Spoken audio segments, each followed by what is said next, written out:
Halo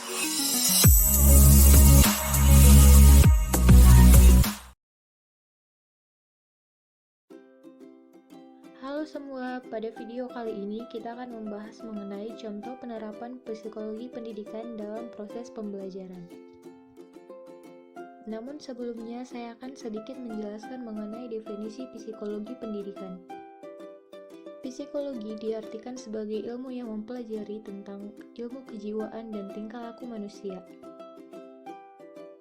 Sementara psikologi pendidikan dimaksudkan untuk memberikan pengaruh dalam kegiatan pendidikan pembelajaran dan proses belajar mengajar yang lebih efektif dengan memperhatikan respon kejiwaan dan tingkah laku anak didik. Nah, psikologi pendidikan sendiri muncul atau berperan untuk memberikan perbaikan pada dunia pendidikan dalam menerapkan kurikulum, proses belajar mengajar, layanan konseling, dan evaluasi untuk mendapatkan kualitas anak didik yang lebih baik. Oke teman-teman, berikut adalah contoh penerapan psikologi pendidikan dalam proses pembelajaran.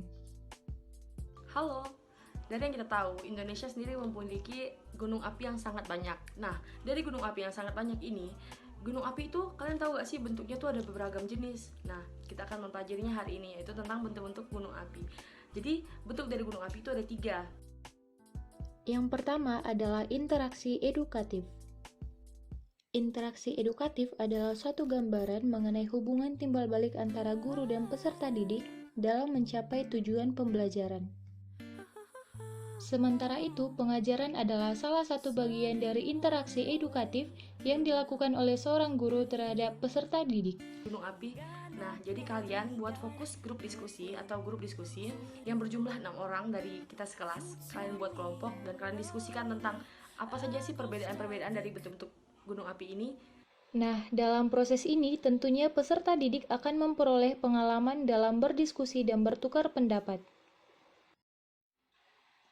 Yang kedua adalah pengelolaan kelas. Pengelolaan kelas adalah keterampilan yang dimiliki seorang guru untuk menciptakan dan memelihara kondisi belajar agar optimal dan mencapai tujuan pembelajaran. Nah, kita kan tadi udah diskusi nih tentang bentuk-bentuk gunung api. Jadi ibu mau nanya salah satu dari kalian. Ayo Ame, sebutkan ciri-ciri dari gunung api perisai. Apa aja tuh? Ciri-ciri bentuk gunung api perisai yaitu magma kental dan memiliki lereng yang sangat landai. Pengelolaan kelas juga berhubungan dengan kemampuan yang dimiliki oleh guru dan peserta didik dalam mengatur waktu agar tetap efisien. Yang keempat adalah kesulitan belajar. Salah satu kesulitan belajar adalah gangguan peserta didik dalam memahami materi pembelajaran.